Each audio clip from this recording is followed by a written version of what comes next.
nous, Bon, les filles, c'est de me poser une question qu'on m'a jamais posée.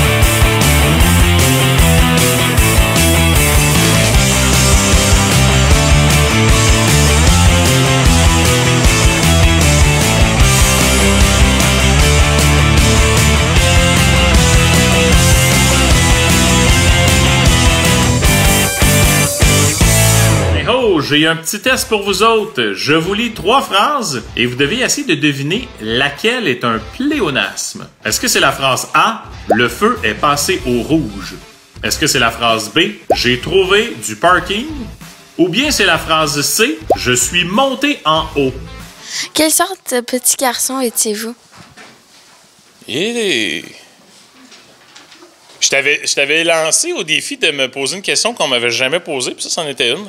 J'étais un garçon, je vous en ai parlé tantôt, j'étais un garçon qui était quand même assez tannant, j'étais très taquin, mais j'étais gentil au fond. J'étais comme un taquin gentil, moi. Fait que j'étais baveux, mais jamais baveux méchant. Mais la ligne, des fois, elle n'est pas évidente entre les deux, fait qu'il y en a sûrement qui m'ont trouvé un peu méchant à l'école. Mais non, moi, j'aimais ça faire des niaiseries, tout pour faire rire les autres. Moi, ça a toujours été ça, mon but dans la vie, en famille. Je voulais faire rire mes oncles, mes tantes, mes grands-parents. Ça a toujours été ça, ma mission. À l'école, j'arrivais à l'école le matin, je me disais, ça va être quoi ma niaiserie du jour? Ça va être quoi ma joke? Puis quand je revenais à la maison, tout ce dont j'étais fier, c'était les quelques jokes que j'avais fait dans la journée qui avaient fait rire les autres. Puis quand je faisais en plus rire le prof, là, j'étais vraiment fier de moi. Ça a toujours été ça, moi, faire rire le monde. Je sais pas pourquoi, par contre. La bonne réponse, c'était C. Je suis monté en haut. Là, avant de te dire que pourquoi c'est ça la bonne réponse, il faut que je t'explique c'est quoi un pléonasme. Un pléonasme, c'est quand on répète en quelque sorte ce qu'on vient juste de dire. Quand on dit « je suis monté en haut », pourquoi préciser en haut? Tu as déjà fait ça, toi, monter en bas? Impossible. On va toujours monter en haut. Je suis monté. Je suis monté à l'étage. Bon, dépendant où est-ce que tu es monté. Mais c'est sûr que tu étais allé en hauteur. Le contraire, ça serait descendre en bas. On peut pas descendre ailleurs qu'en bas. On va toujours descendre en bas. On peut pas descendre en haut. La seule phrase où descendre en bas ne serait pas un pléonasme, c'est si tu as enlevé tes souliers et que tu descends en pied de bas. En connais-tu d'autres des pléonasmes? J'aimerais ça que tu me les mettes en commentaire. Qui sait? Ça pourrait se retrouver dans un autre tome de Grande Gueule. Parce que oui, dans la série Grande Gueule, je m'intéresse à plein d'affaires intéressantes par rapport à la langue française. Cette série de livres-là te faire réaliser que le français, c'est loin d'être plat. Quand vous étiez petit, aimez-vous lire et écrire? Non, comme je racontais dans ma conférence, je détestais lire, mais au primaire, j'aimais déjà écrire, j'aimais faire des dictées. Ça s'est perdu, ça, un peu, là, le fait de « OK, sortez votre cahier de dictée, puis là, le prof lit un texte et tout le monde l'écrit. » Moi, j'ai toujours aimé ça, faire ça. Et je le faisais quand j'étais prof. Je sais pas, l'acte d'écrire, juste bouger un crayon est quelque chose que j'aimais là-dedans. Même si j'étais gaucher puis je me beurrais tout le côté de la main, toujours aimé ça, écrire. Pourquoi? Je ne sais pas. Plus jeune, est-ce qu'un livre ou un film ou une personne vous a particulièrement inspiré? Oui, 2 personnes. Alors, il y a Mary Higgins Clark qui a écrit les premiers romans que j'ai lus et que j'ai aimés. Et un peu plus tard, c'était vraiment Stephen King qui m'a beaucoup intéressé. Et c'est comme un peu devenu mon idole, mon espèce de modèle. Là. Un jour, j'aimerais devenir Stephen King. C'était vraiment lui qui m'a... je le trouvais fascinant, cet homme-là. Qu'est-ce qui vous a donné envie d'écrire? Je sais pas, c'est la question à 1000 $ que je me suis toujours posée. Pourquoi j'aime écrire? Je sais pas. C'est comme quelque chose qu'on a dans notre... Je sais pas si c'est dans notre ADN, je sais pas si c'est dans la façon dont on a été élevé, j'ai aucune idée. Mais il y avait personne qui écrivait chez moi. Par contre, l'importance du français était très, très, très présente. Mon grand-père était directeur d'école. Ma mère, l'école, c'était très important. Fait que chez nous, dans ma famille, si tu faisais une faute de langage, il y avait 8 personnes qui te criaient par la tête pour te souligner ton erreur de langage. Fait que le français était très important chez moi. Fait que est-ce que c'est ça qui m'a poussé à écrire? Je sais pas.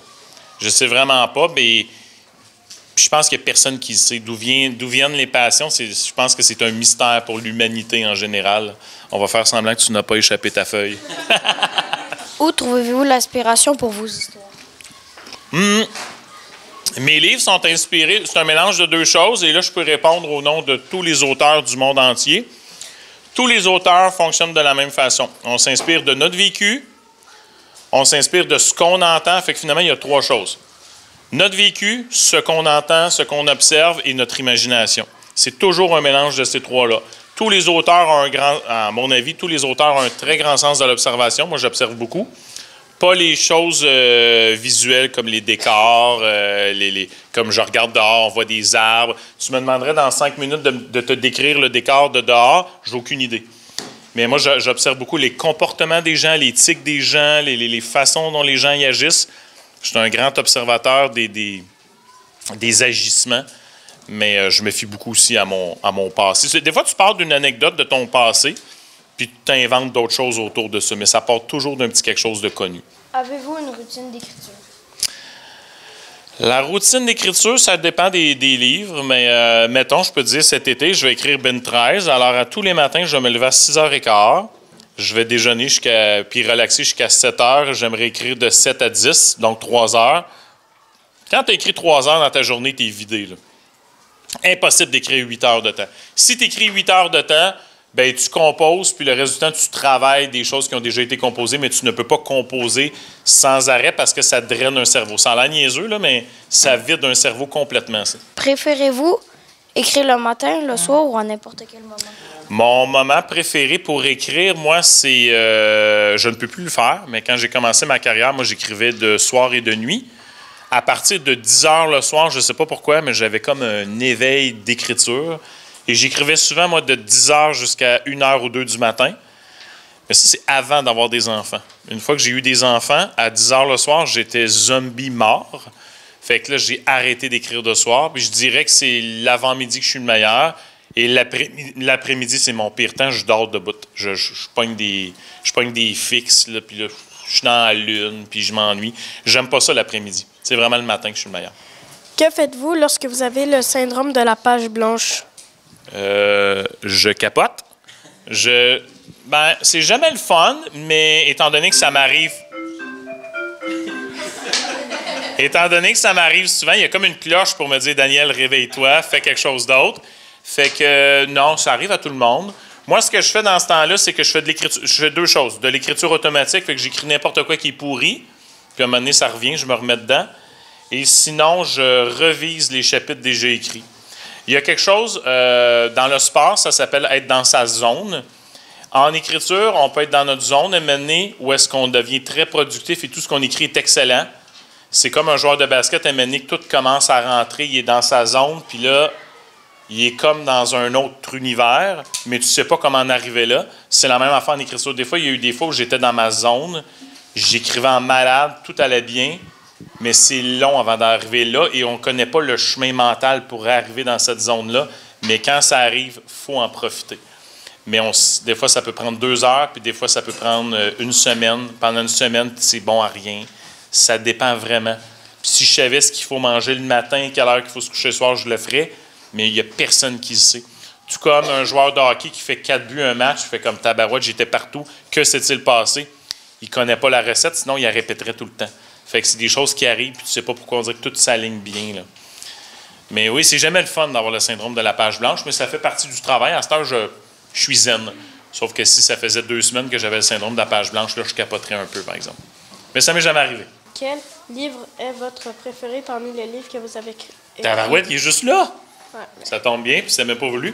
Moi, c'est Ben 6, mon livre préféré, parce que, je sais pas, je trouve que c'est celui qui est le mieux écrit, c'est la meilleure histoire, le meilleur punch de fin. C'est le premier livre que j'ai écrit dans le désordre, c'est-à-dire que on passe du passé au présent au futur, et je joue dans 3 espaces-temps comme ça. Fait qu'il y a quelque chose de fabuleux dans ce roman-là. Depuis que je l'ai écrit, j'ai toujours dit que c'était mon petit chef-d'œuvre. Et j'en suis encore très fier. J'en ai écrit plein d'autres après. Et ça demeure encore mon préféré. Ça va toujours demeurer mon bin préféré. Mais il faut avoir lu les 5 premiers avant. J'aimerais bien écrire une série d'horreur un jour.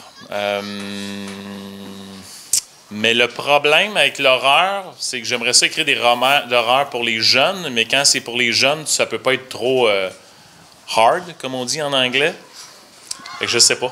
J'aimerais aussi écrire des romans pour adultes. J'aimerais écrire des livres drôles pour adultes. J'ai une couple d'idées en tête, puis ça, c'est mon prochain objectif. Écrire des romans pour adultes. J'aimerais vraiment ça. C'est un rêve de carrière, ça. Un jour.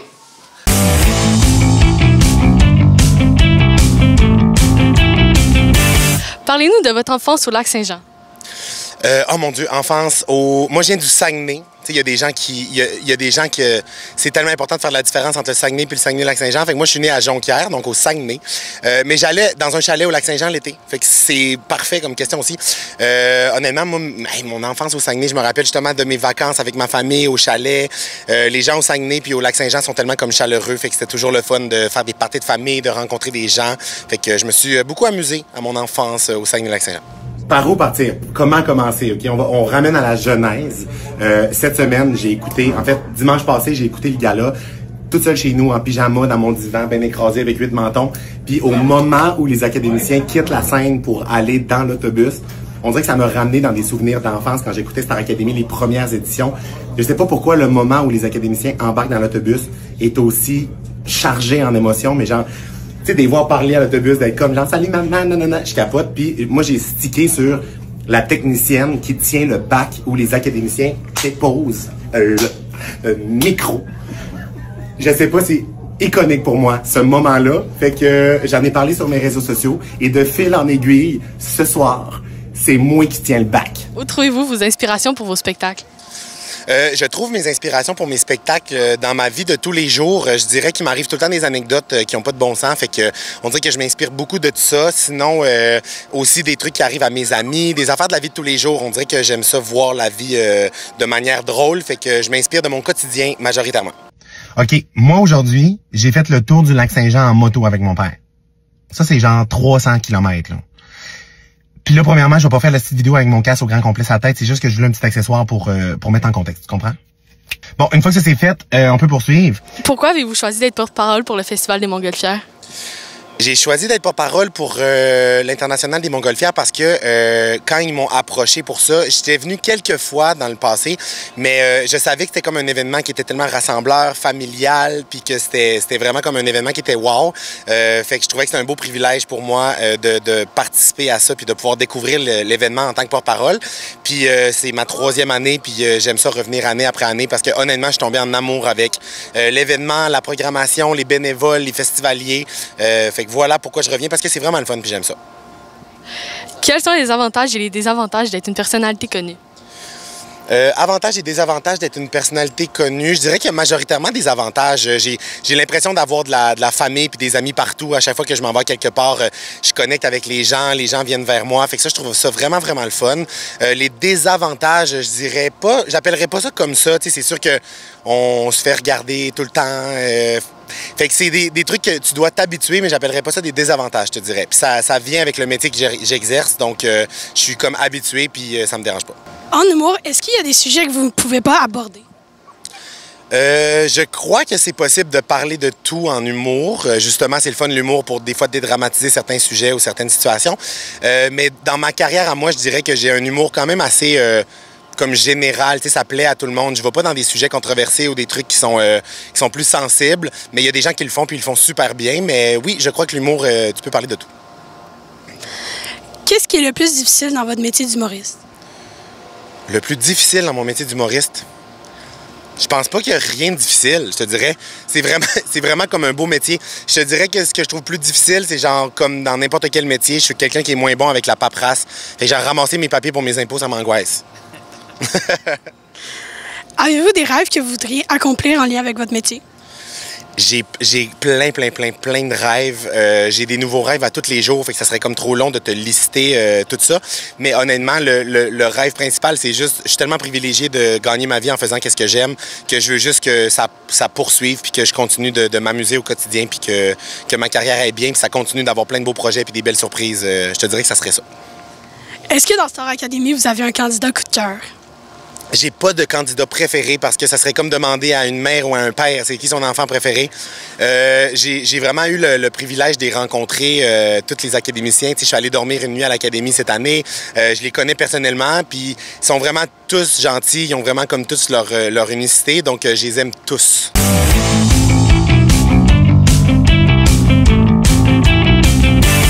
Bonjour, Monsieur Pizza, comment allez-vous? Oui, bien, vous. Je suis honoré que votre travail soit dans mon usine de production de chaussettes. Que voulez-vous comme poste? Concierge, acheteur ou directeur de nombre? Directeur. Très bien. Ou sinon, si vous travaillez bien dans les 2 prochains jours, je pourrais vous donner le titre de mini-boss. Merci. Alors, parfait. Votre salaire sera de 2 millions par seconde. Merci beaucoup. Allez, ouais, vous pouvez aller travailler.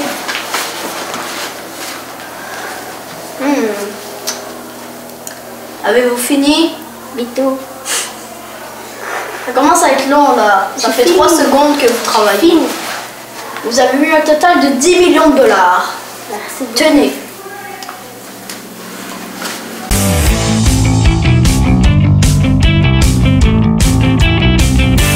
Attention, dans 3, 2, 1.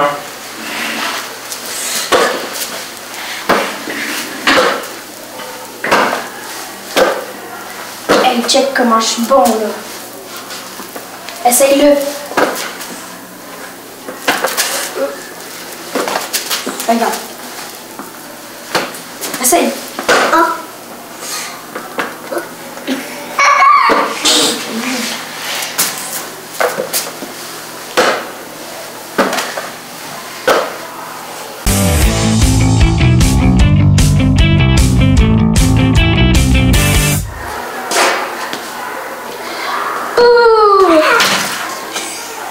Allô, Charles?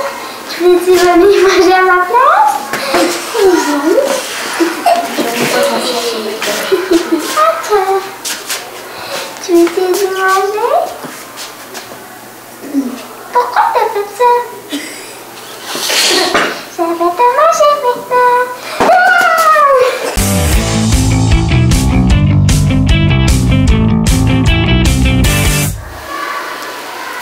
Vous êtes belle, madame.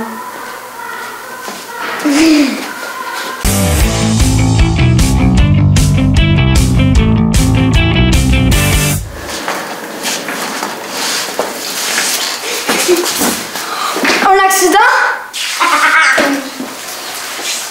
Récupérez tous ses organes et tout son sang. Mettez-les dans le sac et que ça saute. Ici, on est à la mafia. On n'est pas aux rigolades. Parfait. On peut continuer cette petite balade.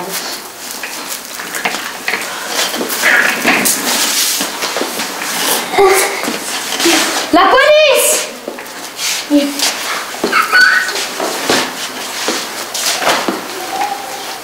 La police! Mais qu'est-ce qu'elle fait là?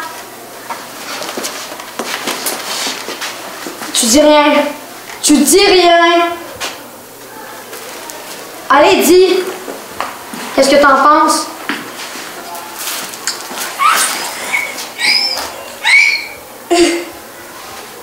Ok les gars, on se casse.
centre de tri intérieur, là, t'aurais fini au dépotoir de mes ex.